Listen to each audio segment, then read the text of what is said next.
आचार्य रामचंद्र शुक्ल जी की बात करें तो आचार्य रामचंद्र शुक्ल जी ने भी क्योंकि बहुत बड़े विचारक भी हैं और बहुत बड़े समीक्षक भी रहे हैं, तो उन्होंने जो उनका अपना ग्रंथ है हिंदी साहित्य का इतिहास, उसमें लिखा भी है कि श्रृंगार वर्णन को बहुत से कवियों ने अश्लील की सीमा तक पहुंचा दिया और इसका कारण जनता की रुचि नहीं बल्कि आश्रयदाताओं की रुचि है, जिनके लिए वीरता और कर्मण्यता का जीवन बहुत कम रह गया था। क्योंकि उस समय के जो जितने भी कवि रहे हैं प्रायः किसी न किसी राजा के राज्याश्रय में रहते थे और उनका जो एक प्रमुख ध्येय था तो वो जिस भी राजा के आश्रय में रहे हैं उस राजा की प्रसन्नता के लिए उनकी प्रशंसा करना और उनके लिए काव्य का सृजन करना और उनके वर्णनों को प्रस्तुत करना। तो इसीलिए जो काव्य में एक घोर श्रृंगारिकता के दर्शन होते हैं, उसका एक प्रमुख कारण आश्रयदाताओं की रुचि रही है, क्योंकि वो जो युद्ध आदि के बाद विराम को प्राप्त करते थे, तो जो अवकाश उनका होता था, उस अवकाश के समय में, उस युद्ध विराम के बाद में वो घोर श्रृंगारिकता में, भोग विलास में रत हो जाते थे और उसी का वर्णन हमें जो रीतिकालीन साहित्य है उसमें दिखाई देता है, क्योंकि जो कवियों ने सृजन किया है रीतिकालीन काव्य का, उस सृजन में, उस काव्य सृजन में जो उस समय का राजाश्रय का वातावरण था उसको उन्होंने चित्रित किया है। तो रीतिकालीन मुगल बादशाह शाहजहां ने राज्य काल में कवि और कलाकारों को दरबारी आश्रय तथा प्रोत्साहन से युक्त एक वातावरण दिया और शाहजहां की अपनी रुचि भी जो है स्थापत्य कला में रही है, चित्रकला में रही है, संगीत में रही है और काव्य आदि, ये इन सा क्योंकि वो एक कला प्रेमी शासक था और आर्थिक मोह तथा कला संरक्षण ने कवियों कलाकारों को दरबारी बनाया। तो कविता और कला भी एक तरीके से दरबारी बन गई। वो सब जो कविता में हम देख रहे हैं, रीतिकाल की कविता में, जो रीतिकालीन काव्य में, साहित्य में हम देख रहे हैं, वो एक दरबारी आश्रय के कारण है और कवि और कलाकारों की तरह कविता और कला जो है वो भी मानो आश्रित होती चली गई और परामुखापेक्षी होती चली गई कि जैसा सामने वाले की अपेक्षा है वो वैसा स्वरूप धारण कर रही है। तो आश्रयदाताओं का, जो भी आश्रयदाता राजा थे, उनका जो एक लक्ष्य था वो केवल एक मनोविनोद था और कवियों की उस समय की जो दृष्टि थी वो अर्थ प्राप्ति थी। तो क्योंकि एक जगह पर जो है आचार्य मम्मट ने भी कहा है, जो काव्य की उन्होंने 6 प्रयोजन गिनाए हैं, तो उन 6 प्रयोजनों में उन्होंने अर्थ प्राप्ति भी एक प्रयोजन गिनाया है कि जो काव्य का सृजन है वो अर्थ प्राप्ति के लिए भी किया जाता है, उसका एक प्रयोजन यह भी है। तो वो प्रयोजन यहाँ पूर्णतः दिखाई देता है कि कवियों की जो अर्थ प्राप्ति है और दूसरी ओर जो आश्रयदाताओं का मनोविनोद है, एक प्रकार से उस कालखंड में ये दोनों एक दूसरे के प्रति पूरक होते चले गए और यही कारण था, प्रमुख कारण यही था कि जो रीतिकालीन काव्य है उस काव्य में जो श्रृंगारिकता है उसका प्रवेश हुआ और वो श्रृंगारिकता एक दूत श्रृंगारिकता के रूप में वहां पर देखने के लिए हमें मिलती है। एक प्रकार से हम देखते हैं कि जो तत्कालीन कवि रहे हैं उन कवियों ने मुख्य रूप से अपने राजाओं को प्रसन्न करने के लिए मानव काव्य का सृजन किया। कवियों ने आश्रयदाताओं को तृप्त करने के लिए, उनकी प्रशंसा के लिए और उनको मतलब खुश करने के लिए श्रृंगारी रचनाओं की ओर रुख ले लिया और आश्रयदाताओं के लिए ये मनोरंजन स्वरूप हुआ। तो जो एक काव्य का लक्ष्य है, उद्देश्य है, वो मानो केवल प्रशंसा की प्राप्ति रहे और इसी कारण जो तत्कालीन राजा हैं उनकी वासना तृप्ति ने कविता का जो उद्देश्य है उसी को ही पूर्णतः बदल दिया। ये जो परिवर्तन है ये उन परिस्थितियों के प्रभाव का कारण है जो कि उस समय के काव्य में स्पष्ट रूप से परिलक्षित होता है। परिणाम यह भी है कि संस्कृत लक्षणों को ध्यान में रखकर कवियों ने आचार्यत्व धर्म का मोह जो है उसको पाल लिया और वे काव्य शास्त्रीय ग्रंथों का भी निर्माण करने लगे। हालांकि ऐसा नहीं है कि केवल रीति काल में काव्य शास्त्रीय ग्रंथ लिखे गए या केवल घोर श्रृंगारिक ग्रंथ ही लिखे गए। वीर रस का भी जो है प्रणयन काव्य में हुआ है। इस युग में रीति से अलग हटकर काव्य परंपराएं भी देखने के लिए मिलती हैं। ऐसी काव्य धारों में हमें जो स्वरूप मिलता है वो एक तो भक्तिपरक ज्ञान मार्गी है, प्रेम मार्गी है, और नीतिपरक काव्य भी मिलता है, वीर परक काव्य भी मिलता है, प्रकृति के चित्रण से युक्त काव्य भी मिलता है, और बहुत सारा साहित्य ऐसा भी लिखा गया है जो कि राज प्रशस्तियों के ऊपर आधारित है, वैद्यक है और चिकित्सा संबंधी है। ज्योतिष का जो है प्रमाण भी हमें उस समय के काव्य में प्राप्त होता है। तो काव्य सृजन के इतने सारे उदाहरण देखने के लिए मिलते हैं। ये तो नहीं कहा जा सकता कि केवल एक श्रृंगारिक जो काव्य है उसी का सृजन इस काल में हुआ है। बहुत सारी धाराएं जो हैं वो इस काल में हमें प्रवाहित होती हुई दिखाई देती हैं, और उन्हें देखकर ऐसी अनुभूति होती है कि अलग अलग दृष्टि को धारण करने वाले कवियों ने अलग अलग क्षेत्रों में जो पांडित्य उनके पास था, जो वैशिष्ट्य उनके पास था, उसको उन्होंने प्रदर्शित करना चाहा है, उसको अभिव्यक्त करना चाहा है। हालांकि जैसा हम देखते हैं कि एक बहुत गंभीर जो ज्ञान है वो कहीं पर भी प्रदर्शन को धारण नहीं करता, लेकिन यहाँ जो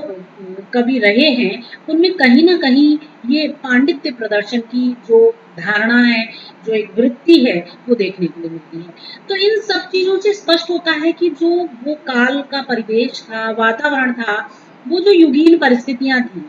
उन्होंने ही इस साहित्य की आधारशिला रखी, और उसी आधारशिला पर ये जो साहित्य है ये अपने आप में खड़ा हुआ है, ये स्थापित हुआ है। मुगल शासकों के प्रभाव और स्वरूप का जो एक हमें परिणाम वहां मिलता है, मतलब कि एक वर्णन हमें मिलता है, उस वो जो वर्णन है वो फारसी भाषा और उसमें हमें साहित्य का प्रभाव भी देखने के लिए मिलता है। और इसी के साथ साथ जो साहित्य है वो फारसी से तो युक्त है ही, और उसमें विरह व्यंजनादि है, और रीति मुक्त कविता जो है वो जहां जहां भी हमने देखी है उसमें विरह व्यंजना है, और फारसी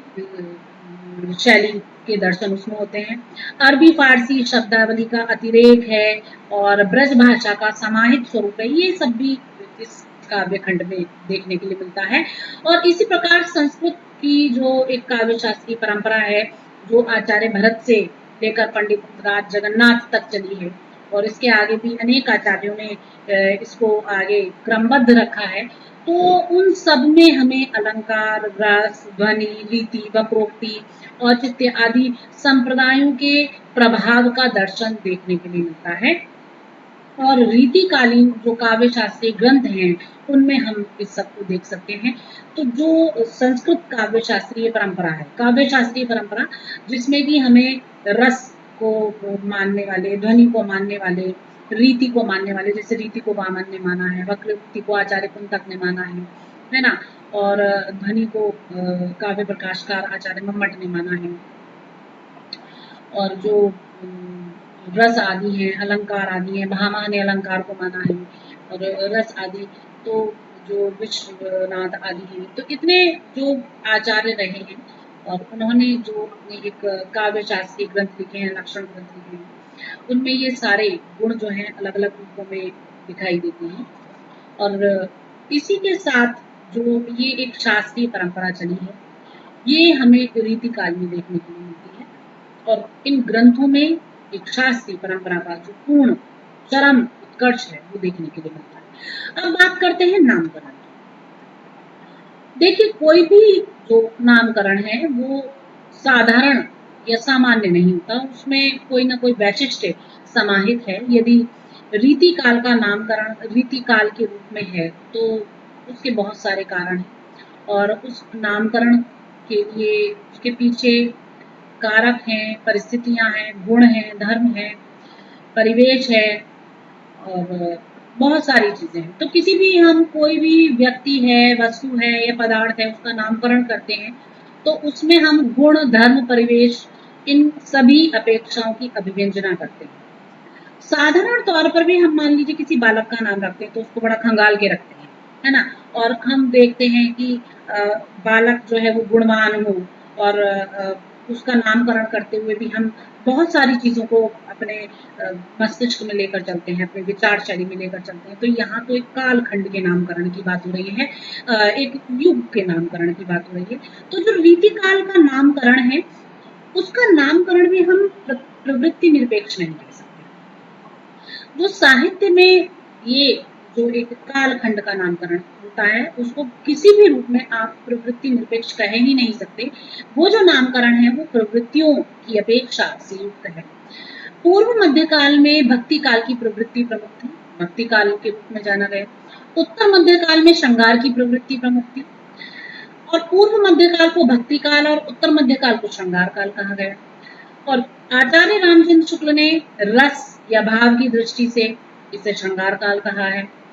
और ग्रंथ रचना की जो व्यापक पद्धति है, उस पद्धति को अपनाने के कारण, इसे रीतिबद्ध होने के कारण रीति काल कहा गया है। तो ये जो एक वैशिष्ट्य निकलकर सामने आता है वो पूर्ण रूपेण उस कालखंड की प्रवृत्तियों से युक्त है, ओतप्रोत है, समाहित है उससे। संस्कृत काव्य शास्त्र में हम सामान्यतः जो एक अलंकार शब्द है उसका बहुत ही व्यापक अर्थों में ग्रहण करते हैं, और सबसे पहले मिश्र बंधुओं ने उत्तर मध्यकाल को अलंकृत काल कहा है। तदुपरांत शुक्ल जी ने एक व्यापक अर्थ में रीति शब्द का प्रयोग किया। बहुत बड़े समीक्षक हैं, विचारक हैं, आलोचक हैं। पंडित विश्वनाथ प्रसाद मिश्र ने व्यापक प्रवृत्तियों के बोध और अंतर विभाग की सुविधा की दृष्टि से इसे श्रृंगार काल कहना सबसे ज्यादा सही समझा, क्योंकि हम देखते हैं जो ये रीति काल का काव्य है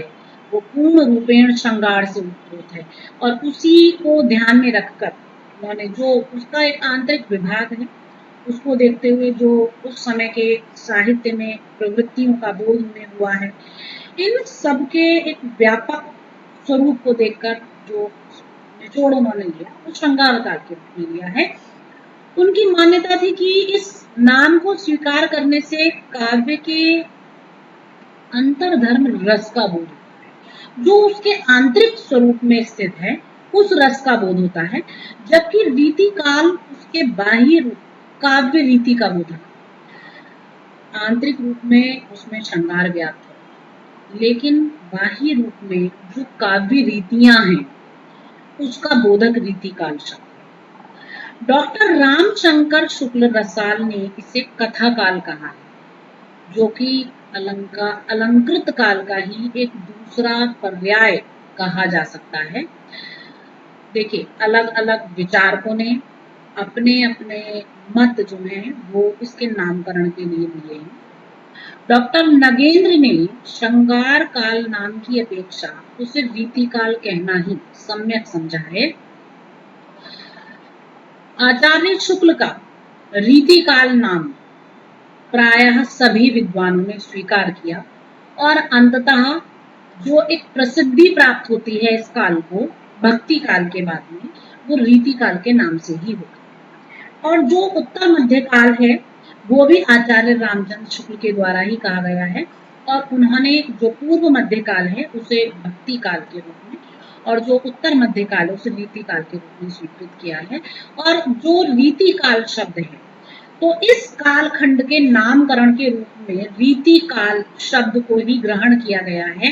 कहने का तात्पर्य यह है कि ये जो साहित्य का पूरा समय है, जो एक पूरा मतलब के काल विभाग है, इसको रीति काल की संज्ञा से अभिहित किया गया है, पुकारा गया है। तो ये इसके नामकरण के रूप में जो इसका जो नामकरण हुआ है वो रीति काल के रूप में। हालांकि अलग अलग विचारकों ने अपने अलग अलग मत दिए हैं, और उनके जो मत हैं उनके पीछे भी कोई सामान्य कारण नहीं है। उन्होंने अपने अपने विशेष कारण और विशेष प्रवृत्तियों को ध्यान में रखकर, परिस्थितियों को ध्यान में रखकर वो नाम गिनाए हैं। लेकिन फिर भी जो संपूर्ण साहित्य समाज के द्वारा स्वीकृत है, वो रीतिकाल स्वीकृत है। तो आचार्य शुक्ल के द्वारा जो ये नाम दिया गया है, ये जितने भी विचारक विद्वान हैं, साहित्यकर्ता हैं, सृजनकर्ता हैं, उन सब के द्वारा इसे स्वीकृति प्राप्त हुई। तो ये तो स्पष्ट है कि विषय चयन, प्रवृत्ति, परिस्थिति जन्य वैशिष्ट्य, गुण, धर्म और ये जितने भी विस्तार वर्णन हैं, इसके आधार पर अब हम इन सारी चीजों के आधार पर यदि लें तो इस कालखंड को रीति काल कहना ही उचित है और इसे रीति काल ही कहा जाना चाहिए, क्योंकि जब इस नाम से इसे पुकारा जाता है इस कालखंड को, तो इसमें अव्याप्ति दोष नहीं होता, ये उससे मुक्त रहता है। अधिकांश कवियों द्वारा इसको श्रृंगार का न्यूनाधिक रूप ग्रहण करना भी एक विशिष्ट प्रकार की रीति के अंतर्गत ही आता है। अनेक जो मतलब इस समय में रीति आचार्य हुए और रीति निरूपण संबंधी जो ग्रंथ हैं, वो इस बात का प्रमाण है। फिलहाल अस्तु कुल मिलाकर जो रीतिकाल नाम है वही अधिक समीचीन है, क्योंकि जितने भी विचारक रहे और जो भी साहित्य समीक्षक रहे, जो भी आलोचक रहे, एक कहते हैं कि जो सबकी सम्मति है उसको स्वीकार किया जाना चाहिए। तो उन सबकी सम्मति के रूप में जो इस कालखंड का नाम स्वीकार किया गया है वो रीतिकाल ही माना गया है, और इसी से काव्य शास्त्रीय नियमों पर चलकर जो लिखने की एक विशेष प्रवृत्ति इस काल के साहित्य में देखने को मिलती है, तो इस रीतिकाल नाम से उसका भी सहज ही बोध हो जाता है कि उस समय के जो शास्त्रीय नियम थे, जो परिपाटियां थी, जो पद्धतियां थी, ये जो पूरा साहित्य है ये मुख्य रूप से उस पर आधारित है। तो इस प्रवृत्ति का जो एक ज्ञान है वो ज्ञान भी रीतिकाल शब्द में छुपा हुआ है, और जो रीति मुक्त कवि हैं उन पर भी हम इस प्रभाव को प्रत्यक्ष अप्रत्यक्ष रूप से देख सकते हैं कि रीति का प्रभाव उन पर भी रहा है। और बिहारी तो क्योंकि रीति सिद्ध कवि हैं, तो ये तो जो मतलब के शास्त्रीय नियम थे, परिपाटियां थी, इन पर तो इनका पूर्ण प्रभाव विद्यमान ही रहा है। तो इस प्रकार से जो हम नामकरण की बात करते हैं, उस नामकरण में ये जो संपूर्ण एक रचना कालखंड है, ये जो पूरा का पूरा एक मतलब कि साहित्य काल है, ये साहित्य काल जो भक्ति काल के बाद का समय है और जो आधुनिक काल से पूर्व का समय है, तो ये जो एक कालखंड है, ये पूरा कालखंड रीति काल के नाम से जाना गया है। अब बात करते हैं समय सीमा की। तो रीति काल की जो समय सीमा है उसकी बात करते हैं कि क्या जो इसकी समय सीमा है वो किस रूप में स्वीकृत की गई है, उसकी बात करते हैं। तो हम देखते हैं कि जिस प्रकार से जो नामकरण आदि है उसके लिए उस कालखंड के प्रवृत्तियों को देखा जाता है, जो गुण है उन्हें देखा जाता है,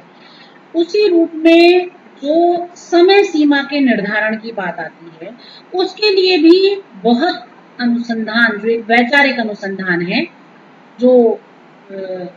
एक वैशिष्ट्यगत है, मतलब जिसमें विशिष्टताओं को खोजना ही पड़ता है, जो युग प्रवृत्तियां हैं, जो उस समय की विशेषताएं हैं, जिनका अविच्छिन्न विकास जो है वो परंपरा से आरंभ होता है और उसकी जो चरम सीमा का समापन है, उन सबको विशेष रूप से ध्यान में रखना पड़ता है, तब जाकर हम उस कालखंड की समय सीमा को निर्धारित कर पाते हैं। कहने का तात्पर्य यह है कि वो जो विशेष साहित्य है, तो वो विशेष साहित्य उसका सूत्रपात जब से होना प्रारंभ हुआ है, ठीक है, और जब तक वो अंत तक चला है, तो ये जो पूरा एक समय है इसमें भी हमें उस तत्कालीन युग के जो प्रवृत्ति विशेष है, जो कि अविच्छिन्न रूप में, जो बीच बीच में छिन्न भिन्न नहीं हो रही है, जिसकी विकास परंपरा लगातार वृद्धि को प्राप्त हो रही है और आगे की ओर चल रही है, तो इस चीज को हमें देख करके, इसका आरंभ से लेकर के और जो इसका चरम उत्कर्ष है वो देखना होता है, और कब ये धीरे धीरे ह्रास की ओर जाता है, इन सब को ध्यान में रखकर इन सब से जुड़ा हुआ जो एक प्रवृत्तिगत वैशिष्ट्य है उसको ध्यान में रखकर ही किसी युग की समय सीमा को निर्धारित किया जा सकता है। हालांकि बिल्कुल ये कहना कि एग्जैक्ट यहाँ से यहाँ तक ये है, उसमें कहीं ना कहीं कुछ ना कुछ दिन का हेर फेर रहता है, ठीक है, कुछ ना कुछ माह का हेर फेर हो सकता है, और वो अलग अलग जो विचारक हैं उनके दिए गए निर्णयों में देखने के लिए भी मिलता है। तो हर जगह पर एग्जैक्ट तिथि को लेकर के नहीं कहा जा सकता कि नहीं यहीं से यहीं तक की जो समय सीमा है वो इस काल के रूप में जानी जाएगी। हजार विचारक हैं, हजार विचारकों के रूप में हजार निर्णय वहां पर प्रस्तुत होते हैं, और उन सबके निचोड़ पर जो एक समीचीन जो निष्कर्ष निकल कर के आता है उसके आधार पर हम जो है किसी एक कालखंड की जो समय सीमा है उसको निर्धारित करने में कुछ सीमा तक सक्षम हो पाते हैं। तो आचार्य रामचंद्र शुक्ल की यदि बात करें तो उन्होंने चारों कालों का विभाजन इसी को ध्यान में रखकर किया है, इसी वैशिष्ट्य को ध्यान में रखकर किया है। लेकिन फिर भी एक निश्चित समय दे पाना और उसकी एक निर्धारित अवस्था को युक्ति युक्त रूप में कह पाना न्याय संगत नहीं है। आचार्य केशव के रचना काल जो है वो सन 1591 ईस्वी में उन्होंने रचित क्रिया की रचना की, और रीति काव्य सृजन की जो परंपरा का बीज है वो मानो इस समय में डल चुका था। लेकिन अविच्छिन्न रूप से जो रीति निरूपण विषयक ग्रंथ हैं वो उनकी जो सृजना प्रारंभ हुई है वो हम देखते हैं कि चिंतामणि का जो रचना काल है 1643 ईस्वी 1643, तो यहाँ से प्रारंभ हुआ मानते हैं। और केशव दास से जो रीति काव्य उसकी परंपरा के स्रोत खोजे जा सकते हैं, सूत्र जो है वो खोजे जा सकते हैं, लेकिन समय सीमा के आधार पर उन्हें भक्ति काल के उत्कर्ष का कवि आचार्य ही माना जा सकता है।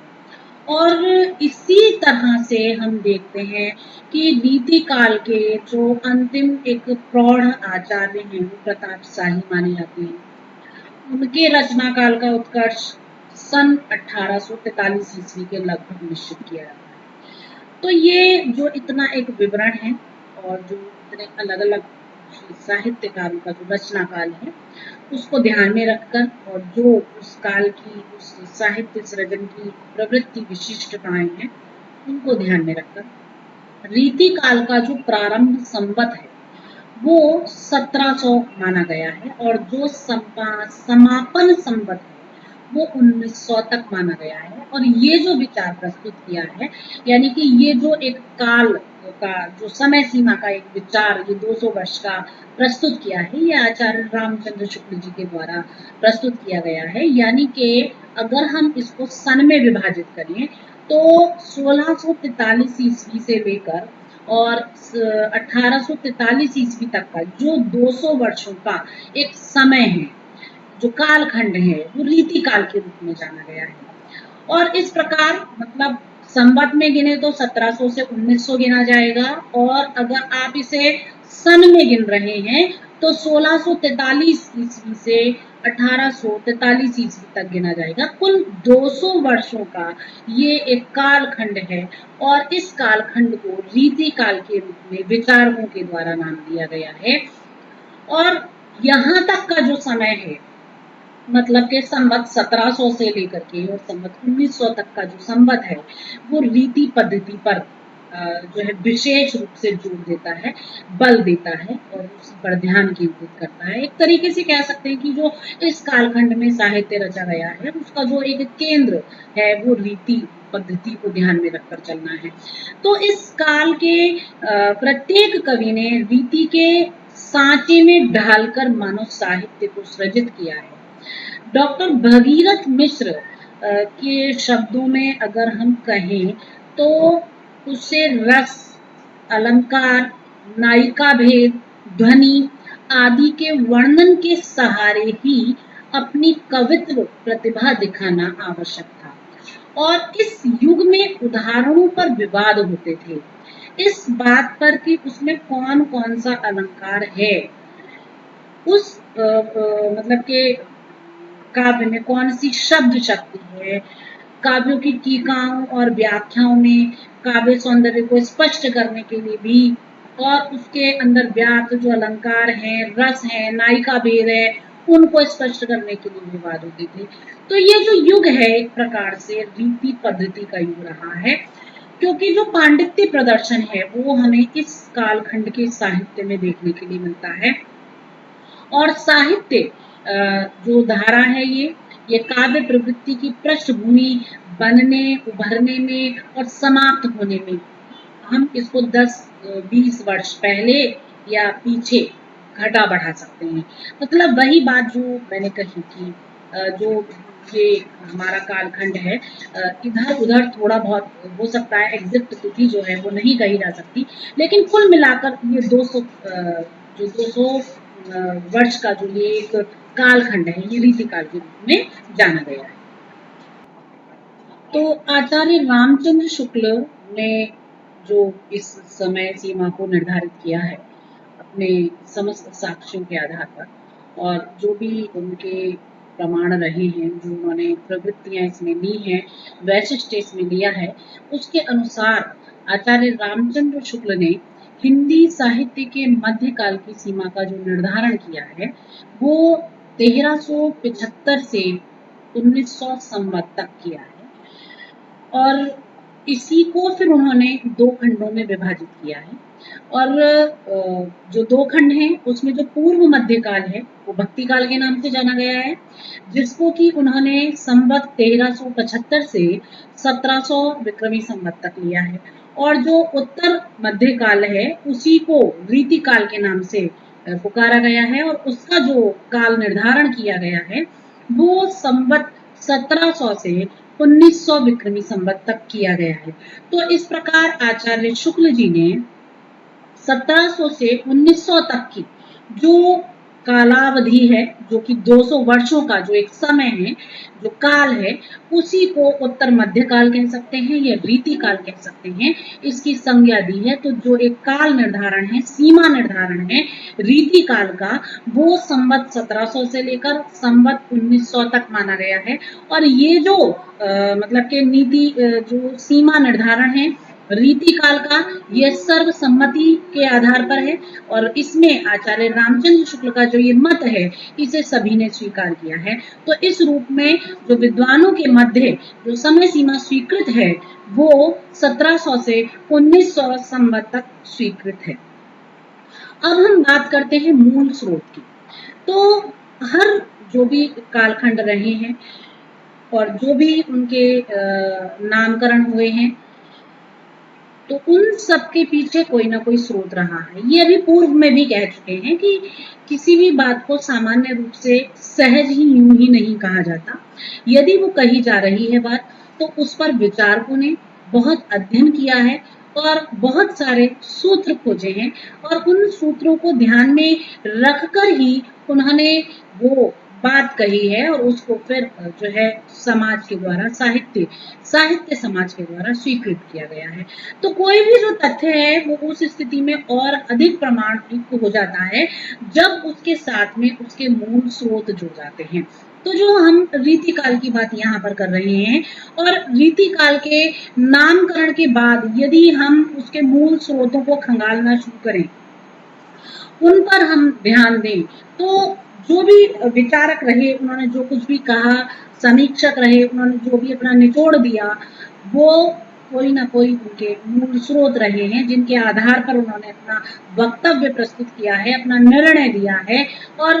अंततः अपना जो वक्तव्य है, जो अपने शब्द हैं उनको रेखांकित किया है, शब्दबद्ध किया है, लिपिबद्ध किया है। तो ये जो मूल स्रोत हैं, जब हम इनकी बात करते हैं तो वो चीजें और ज्यादा प्रमाणिक हो जाती हैं, क्योंकि मूल स्रोत ही वह सूत्र है जिसके द्वारा हम किसी भी तथ्य की जो सत्यता है, वास्तविकता है, प्रामाणिकता है, उसको सिद्ध करने में सही ठहरते हैं। तो यहाँ पर हम जो बात कर रहे हैं आचार्य रामचंद्र शुक्ल के द्वारा दिए गए रीति काल की समय सीमा की, नामकरण की, तो हिंदी साहित्य का इतिहास पुस्तक का जो प्रणयन आचार्य शुक्ल जी ने किया है, उनके समक्ष प्रत्येक युग की बहुत सारी महत्वपूर्ण अनुपलब्ध या खंडित कृतियां थी। रीतिकालीन कवियों की बहुत सी रचनाएं ऐसी हैं जो कि उपलब्ध भी नहीं हो सकी, जिनके जो वर्णन है वो अन्य साहित्यों में प्राप्त होते हैं और उनके अनुसार वो रचनाएं होनी चाहिए, लेकिन क्योंकि उपलब्ध नहीं है इसलिए यथा तथ्य कुछ नहीं कहा जा सकता। तो बहुत साहित्य ऐसा है जो कि काल के गर्त में समा गया है, जो कि काल कवलित कर दिया गया है। आज तक भी जो वैज्ञानिक शोधात्मक दृष्टियां इधर उधर विचरण करती रही हैं, उन सब से रीति काल की जो मूल पांडुलिपियां हैं उन प्रतियों की खोज आज भी जारी है। अतः रीति काल में कितने कवि हुए, कितना काव्य सृजन हुआ, कितने ग्रंथ लिखे गए, इसको यथा तथ्य कह पाना या युक्त युक्त रूप में कह पाना अभी भी रहस्यपूर्ण है। बिल्कुल एक निश्चित संख्या के रूप में, निश्चित नाम के रूप में उस चीज को अभिव्यक्त कर पाना एक रहस्यपूर्ण है, क्योंकि अभी भी इसमें जो दृष्टि है वो खोजपूर्ण है। तो जो कुछ भी कथनीय है, वो जो कुछ कहा जा रहा है, तो जिसके प्रमाण उपलब्ध हैं वो उसके आधार पर कहा जा रहा है, उसका अवलंबन लेकर कहा जा रहा है। जिसके प्रमाण नहीं है वो नहीं कहा गया। तो आज भी बहुत सारे रचनाकार ऐसे हैं, उनकी रचनाएं ऐसी हैं जिनका कोई तथ्य या प्रमाण ठोस रूप से उपलब्ध नहीं है, प्राप्त नहीं है, और उनका सही वास्तविक नाम का ज्ञान भी नहीं। तो ऐसी जो रचनाएं हैं, ऐसे जो कवि हैं जो काल के गर्त में या कहें अज्ञानता के अंधकार में लुप्त हो गए, उनके विषय में कुछ भी कह पाना असंभव प्रतीत होता है। लेकिन उनसे जुड़ी हुई जितनी भी पांडुलिपियां हैं, जो कि आज भी निजी संग्रहालयों में हैं, शोध संस्थानों में, पुस्तकालयों में आवृत रूप होकर के समाहित की गई हैं, तो उन सब के आधार पर जो चीजें कही गई हैं वो यथा तथ्य हैं, वो सप्रमाण कही गई हैं, सप्रमाण प्रस्तुत की गई। तो इसलिए जो सामग्री का विभाजन है उसका निर्णय भी ये तो नहीं कहेंगे कि ये अंतिम निर्णय है। हो सकता है किसी युग की कुछ महत्वपूर्ण कृतियां उपलब्ध हों और साहित्य इतिहास लेखकों के समक्ष वो सभी एक पुनर्विचार की चुनौती के रूप में खड़ी हो, लेकिन जो प्रस्तुत है, जो कहा गया है वो तथ्यात्मक है, सप्रमाण है। तो रीतिकालीन ग्रंथों की जो विवरणिकाएं हैं, जो हस्तलिखित ग्रंथ हैं, उनकी जो सूचियां हैं, बहुत सी ऐसी हैं जो अन्य ग्रंथों को, अन्य कवियों का, अन्य रचनाओं का, दूसरे साहित्यों का ज्ञान उपलब्ध कराती हैं। जैसा भी पूर्व में मैंने बोला कि बहुत सारे कवि ऐसे हैं जिनकी चर्चा अन्य कवियों ने अपने ग्रंथों में की है। अब जिन कवियों ने अपने ग्रंथों में की है वो कवि, वो ग्रंथ प्राप्त हैं, लेकिन जिन कवियों की चर्चा उन्होंने की है, उनकी जिन रचनाओं की चर्चा की है वो वास्तविक रूप में उपलब्ध नहीं है। तो इसलिए चर्चा के आधार पर उनका वर्णन किया जा सकता है, लेकिन फिर भी कहा यही जाएगा कि अनुपलब्ध है, तो इसलिए यथा तथ्य नहीं कहा जा सकता। तो बहुत सारी जो कवि हैं, रचनाएं हैं, ग्रंथ हैं, वो इसी कारण केवल उनकी चर्चाएं जो हैं, जैसा अन्य ग्रंथों के द्वारा प्राप्त होती हैं, उस आधार पर दे दी गई हैं, पर उनको कह पाना मुश्किल है क्योंकि वो प्राप्त नहीं। तो बहुत सी हस्तलिखित प्रतियां जगह जगह सुरक्षित हैं, कितने ही ग्रंथ हैं संभवतः असुरक्षा और अव्यवस्था के कारण वो नष्ट प्राय हो गए, लुप्त भी हो गए या हो गए होंगे। तो ये जो चीजें हैं, इन सबको यथातथ्य कर पाना थोड़ा दुर्लभ होता है, क्योंकि हर जगह पर जो हम बोल रहे हैं वो जब तक प्रमाणिक नहीं है, जब तक वो स्रोत के द्वारा जोड़ा हुआ नहीं है, तब तक उसकी जो वास्तविकता है, जो सत्यता है, उसे सिद्ध कर पाने में थोड़ी मुश्किल होती है, थोड़ा परेशानी होती है। तो यहाँ पर बात यही की जा रही है, जो मूल स्रोत है जब वो प्राप्त हो जाते हैं तो मूल स्रोत से जुड़कर जो चीजें हैं वो अपने आप में प्रमाणिक सिद्ध हो जाती हैं। तो इन्हीं सब बातों को ध्यान में रखते हुए रीतिकालीन जो काव्य साहित्य है उसके मूल स्रोतों पर ध्यान दिया जाए, तो रीतिकालीन काव्य साहित्य के मूल स्रोतों की खोज जो है वो तत्कालीन परिवेश और परिस्थितियों पर आधारित है, और इसका वर्गीकरण करने से पहले ये जो परिस्थितियां या परिवेश है उस काल का, उस समय का, उस वातावरण का, उसकी ओर ध्यान केंद्रित करना थोड़ा ज्यादा जरूरी हो जाता है। तो इस दृष्टि से हम देखते हैं कि जो वह युग था वो मुगलों के वैभव का, पराभव का, या फिर पतन का कहा जाए, पतन का, और अंग्रेजों के उदय का काल था। उस समय अंग्रेजों का जो प्रवेश है वो हुआ, उनका उदय जो है वो समाज के मध्य हुआ। सामंतवादी प्रवृत्ति का भी उस समय में बोलबाला अधिक था। सामंतवाद के दोष जो हैं वो चारों ओर दिखाई देते थे। एक ओर विलासी शासक दिखाई देते थे, सामंतवादिता दिखाई देती थी, दूसरी ओर अधिकारियों और जो मनसबदार हैं उनका बोलबाला था। ये जो एक वातावरण रहा, इसमें जो एक गरीब जनता है, असहाय व्यक्ति है, सामान्य व्यक्ति है, वो तो मानो पिसता चला जा रहा था, वो तो केवल एक वेदना को सहन कर रहा था। लेकिन जो हम काव्य देखते हैं उस जनता की ओर कोई ध्यान ही नहीं है, तो उससे ये भी प्रमाणित होता है कि जितने भी प्रायः कवि हुए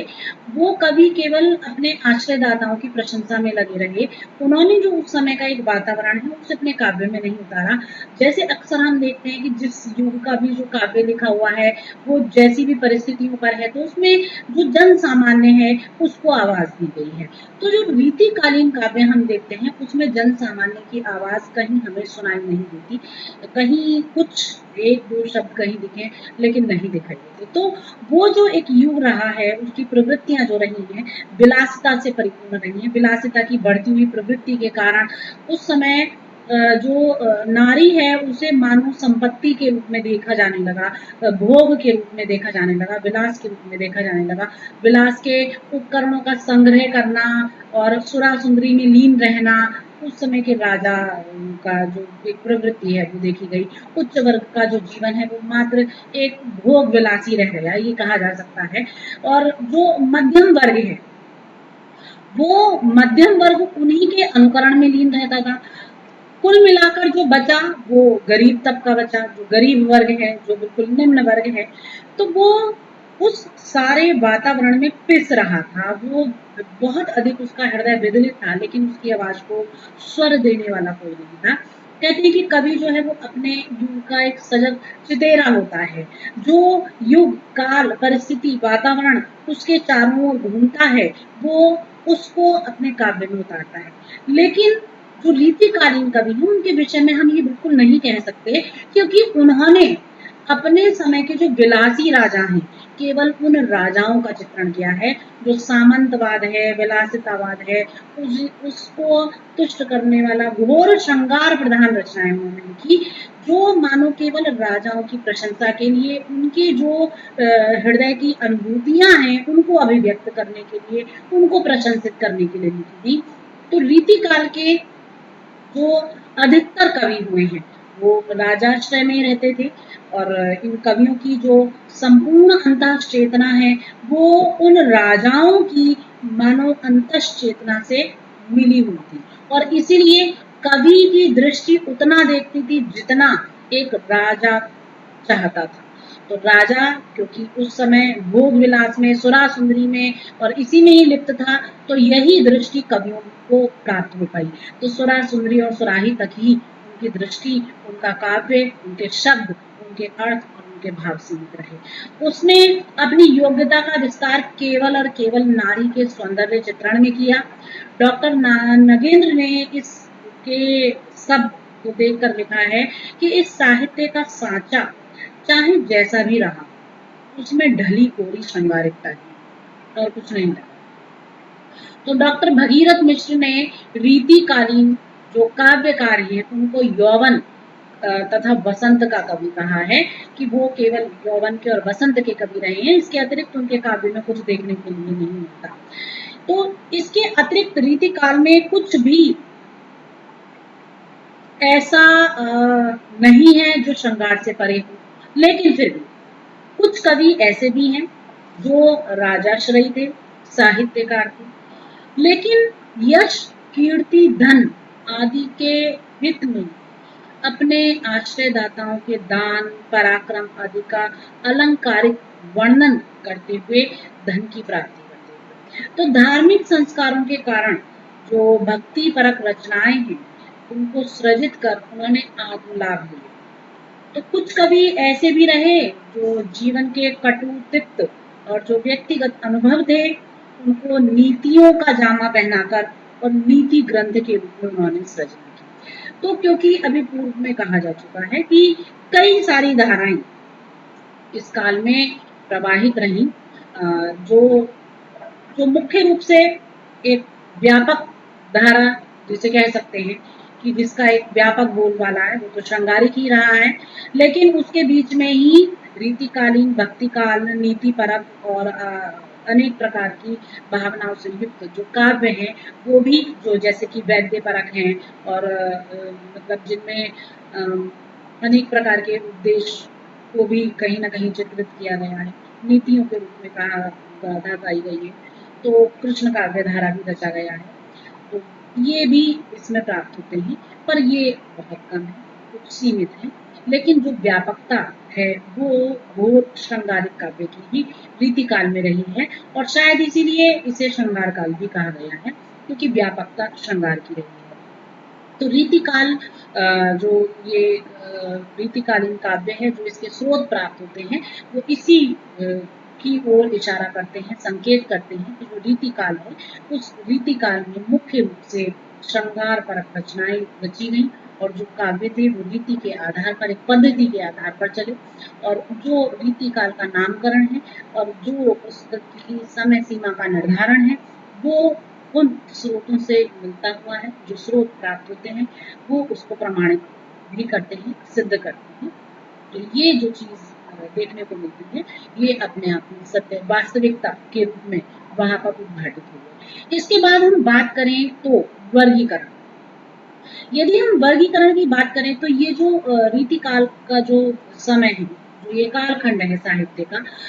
इसको वर्गीकृत करना भी मतलब एक दुर्लभ लगता है, क्योंकि जब तक एक परिपूर्ण जो अंतः और बाह्य साक्ष्य हैं वो उपलब्ध नहीं होते तब तक किसी भी चीज को विभाजित कर पाना भी अपने आप में अत्यधिक कठिन है, दुष्कर है। लेकिन फिर भी रीतिकाल से संबंधित जितनी प्रवृत्तियां मिलती हैं, जो प्रवृत्तियां देखने के लिए मिलती हैं, जो परिवेश उस समय का दिखाई देता है और जितने भी साक्ष्य उस समय के मिलते हैं, चाहे वो अंतः साक्ष्य हैं या फिर वो बाह्य साक्ष्य हैं, उनके आधार पर यदि हम बात करें तो रीतिकालीन साहित्य में कवियों की विभिन्न धाराएं प्रवाहित हुई और विभिन्न धाराओं में उन प्रवृत्तियों के आधार पर, उस परिवेश विशेष के आधार पर काव्य का सृजन हुआ है और इसको लेकर भी विद्वानों के अपने अनेक मत रहे हैं। एक मत वो नहीं है, लेकिन फिर भी जितने साक्ष्य उपलब्ध हैं, जितने भी अंतः और बाह्य प्रमाण प्राप्त होते हैं, जो तथ्य उपलब्ध होते हैं, जो स्रोत उपलब्ध होते हैं, उन सब के आधार पर और जो समस्त विद्वानों के अपने अलग अलग मतों का एक निष्कर्ष निकलता है, उन सब के आधार पर अगर हम रीतिकालीन काव्य को अलग अलग दृष्टियों से देखें, विभाजित करें, वर्गीकृत करें, तो हम यहाँ पर पुनः आचार्य रामचंद्र शुक्ल जी के इतिहास ग्रंथ पर आ जाते हैं और जो उनके द्वारा सभी कवियों को दो भागों में बांटा गया है। एक वर्ग तो उन्होंने ऐसे कवियों का दिया है जिसमें समग्रतः या अंशतः रीति परंपराओं का पालन किया गया है। तो आचार्य रामचंद्र शुक्ल ने जो ये एक वर्गीकरण यहाँ पर दिया है, उसके आधार पर उन्होंने उसको दो भागों में विभक्त किया है। तो शुक्ल जी ने जो दो वर्ग किए हैं, उनमें जो एक उन्होंने प्रकार इसका दिया है, उसमें उन्होंने उन कवियों को रखा जिन्होंने पूर्ण रूप से या अंशतः रीति परंपराओं का पालन किया, और दूसरे वर्ग के कवि वो हैं जो कि परंपरा से मुक्त रहकर काव्य का सृजन करने वाले।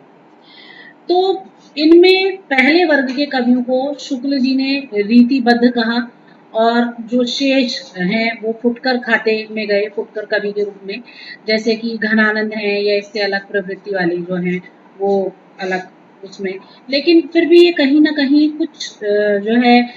सम्यक रूप से इसको नहीं जाना गया। तो शुक्ल जी के बाद में विद्वानों ने रीति परंपरा को स्पष्टतः अपनाने वाले और काव्य में इसे प्रत्यक्ष रूप से या परोक्ष रूप से पालन करने में, या इससे जो पूरी तरह मुक्त हैं, तो इन सब को एक आधार बनाकर उन्होंने रस की दृष्टि से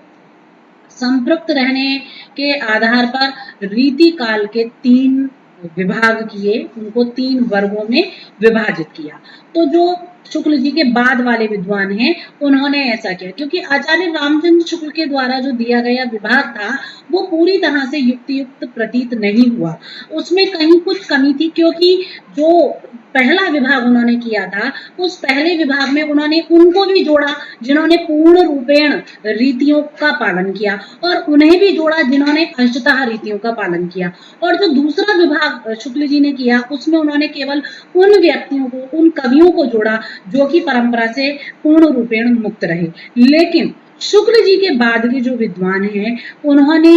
जो विभाग प्रस्तुत किया है, उस विभाग को उन्होंने कई आधार प्रदान किए हैं, और उन सारे आधारों को ध्यान में रखकर ही उन्होंने उस रीति काल का एक अपना विभाग दिया। तो इन विद्वानों ने रीति काल के मुख्य रूप से तीन विभाग किए, और तीनों ही जो विभाग उन्होंने किए, वो तीनों विभाग उनके जो रीतिकालीन प्रवृत्तियां हैं, वर्णनीय विषय हैं, और जो रस आदि का प्रयोग है, उन सबको ध्यान में रखकर किए हैं। और इस आधार पर इन्होंने रीति काल के जो तीन विभाग किए हैं, उसमें रीतिबद्ध कवि, रीति सिद्ध कवि और रीति मुक्त कवि, इस प्रकार से इसके तीन रूप किए। अर्थात रीति काल, जो कि श्रृंगार काल के नाम से भी जाना जाता है, उसके तीन प्रकार हुए। पहला था रीतिबद्ध, दूसरा था रीति सिद्ध, और तीसरा है रीति मुक्त। रीतिबद्ध जो काव्य धारा रही है, वो पूर्ण रूपेण एक लक्षण काव्य धारा रही है। ये वो कवि हैं जिन्होंने रीति परंपरा में बंधकर अपने ग्रंथों की रचना की, और इनके जो ग्रंथ हैं वो लक्षण ग्रंथ के रूप में प्रणीत किए गए हैं, और साहित्य सृजन में इन्होंने जो अपनी रुचि दिखाई है, वो इनकी रुचि इन्हीं लक्षणों पर, इन्हीं रीतियों पर, इन्हीं परिपाटियों पर चलकर हुई है। तो इस श्रृंखला में जो कवि आते हैं, जैसे कि चिंतामणि हैं, केशवदास हैं, मतीराम हैं, देव हैं, पद्माकर हैं, भिखारी दास हैं, ग्वाल कवि हैं, तो ये जो कवि हैं ये रीतिबद्ध की श्रेणी में आए, और इन्होंने जो काव्य सृजन किया, वो काव्य सृजन इनका रीतियों पर आधारित था, जो उस समय की पद्धतियां चल रही थी, नीतियां थी, परिपाटियां थी, उन पर आधारित था। तो एक प्रकार से ये एक लक्षण काव्य के रूप में देखे जा सकते हैं, और इस श्रृंखला में ये सारे कवि रहे हैं। दूसरी जो श्रृंखला, दूसरी जो काव्य धारा है, वो रीति सिद्ध काव्य धारा कहलाई, और ये जो रीति सिद्ध काव्य धारा है, इसे लक्ष्य काव्य के रूप में देखा गया। इसमें ऐसे कवि रखे गए जिन्होंने लक्षण ग्रंथ तो नहीं लिखे हैं, उनका ध्येय लक्षण ग्रंथ लिखना बिल्कुल भी नहीं है, लेकिन प्रत्यक्ष या परोक्ष रूप से इस परंपरा की मान्यताओं को अपने काव्य में इन्होंने आदर प्रदान किया, और जो जब इन्होंने काव्य का सृजन किया, तो उस समय में, उन क्षणों में इन्होंने इस पर पूरा ध्यान दिया कि जो रीतियां हैं वो क्या हैं, ठीक है, और जो लक्षण है वो क्या होते हैं। तो एक प्रकार से इन्होंने उसको अपने ग्रंथ में पूर्ण रूपेण इनका जो लक्ष्य है, ध्येय है, उद्देश्य है, वो रीतियों को अभिव्यक्त करना नहीं है, उनको ध्यान में रख करके काव्य का सृजन करना ही है। तो इस काव्य धारा में जो प्रमुख कवि हैं वो बिहारी जी हैं, और इसके अतिरिक्त जो और कवि हैं वो रसनिधि हैं, नृपशंभु हैं और नेवास हैं। लेकिन जो प्रमुख नाम प्रसिद्ध है रीति सिद्ध कवि के रूप में, वो बिहारी जी का प्रसिद्ध है। कहीं पर भी रीति सिद्ध की बात आती है तो बिहारी जी की चर्चा होती है। तो बिहारी जी का जो नाम है वो रीति सिद्ध कवि धारा के लिए गिना जाता है। तीसरी जो ये इस काल की धारा प्रवाहित हुई वो थी रीति मुक्त काव्य धारा। ये एक ऐसी काव्य धारा थी जो स्वच्छंद काव्य के रूप में चली। इसमें जो कवि रहे उन कवियों ने ना तो लक्षण ग्रंथों की रचना की, ना ही जो रीतिकालीन परंपराएं थी उनका निर्वहन किया। तो इस प्रकार से एक ये कहा जा सकता है कि ये कवि दबाव से परिपूर्ण स्वतंत्र रहे। मतलब कि जो एक रीतियों का दबाव था, जो एक परिपाटियों का एक दबाव था, उससे ये पूर्णतः स्वतंत्र रहे। और इन्होंने जो विशुद्ध श्रृंगार की आत्मानुभूति परक कविता है उसकी अभिव्यक्ति की। तो इस श्रृंखला में जो कवि आते हैं वो घनानंद हैं, आलम हैं, ठाकुरदास हैं, बोधा हैं, द्विजदेव हैं। तो इस प्रकार से ये जो रीति काव्य हैं, ये जो रीतिकालीन संपूर्ण काव्य है, वो रीतिकालीन संपूर्ण काव्य तीन धाराओं में प्रवाहित हुआ। और ये जो तीन धाराएं हैं ये रीतिबद्ध, रीति मुक्त और रीति सिद्ध, अर्थात रीतिबद्ध, रीति सिद्ध और रीति मुक्त, इन तीन रूपों में प्रवाहित हुई। जो आपकी रीतिबद्ध काव्य धारा थी वह काव्य धारा एक लक्षण ग्रंथ के रूप में चली, जो रीति सिद्ध थी वो लक्ष्य काव्य के रूप में चली, और जो रीति मुक्त थी वो स्वच्छंद काव्य के रूप में चली। तो ये तीन रूप जो हैं वो रीतिकालीन साहित्य के देखने के लिए मिलते हैं। और इन तीन रूपों में जो कवि हैं उन कवियों में उन धारा की जो विशेषताएं हैं, जो प्रवृत्तियां हैं, जो वैशिष्ट्य है वो देखने के लिए मिलता है। तो इस प्रकार से जो संपूर्ण रीतिकाल है वो इन तीन धाराओं के रूप में प्रवाहित हुआ है। और इससे अलग जो काव्य लिखा गया है वो नीति काव्य के रूप में भी आया है। वो अलग अलग कुछ कुछ स्वरूप हैं जो देखने के लिए मिलते हैं। रीतिकालीन कृष्ण भक्ति काव्य भी देखने के लिए मिलता है। तो ये एक अलग रूप है। लेकिन जो प्रमुख जो तीन धाराएं विभाजित हुई हैं वो तीनों धाराएं ये रीतिबद्ध, रीति सिद्ध और रीति मुक्त के रूप में प्रवाहित हुई हैं। तो ये रीतिकालीन वर्गीकरण था जो यहाँ पर दिया गया। अब इसके साथ ही जो रीतिकालीन वर्गीकरण है वो परिपूर्ण होता है। Thank you.